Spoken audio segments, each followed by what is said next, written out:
حد خد باله من حاجة؟ لا ولا أي حاجة. بالليل بقى كلهم ناموا والموبايلات طبعا كلها على الشواحن جنب السرير. في شاحن بقى كان قاعدين فيهم ومتهالك ومتوصل في مشترك ما يعلم بالله ربنا، ولا حد فكر يفصله.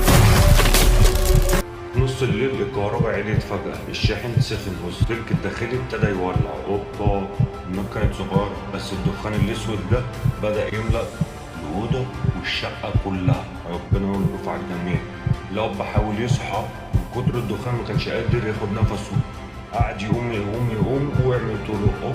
الأم حاولت تقوم تلم عيالها بس للأسف الدخان سبقها وودع حياتها.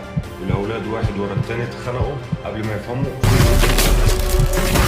النار ما كانتش كبيرة ولا كتيرة لكن الدخان كان قاتل.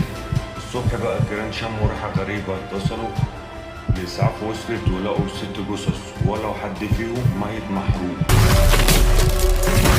كان السبب شاحن ب30 جنيه متوصل طول الليل ولا حد خد باله من أي حاجة. الحادثة دي ما فيهاش ولا مجرم غير الاستهلاك.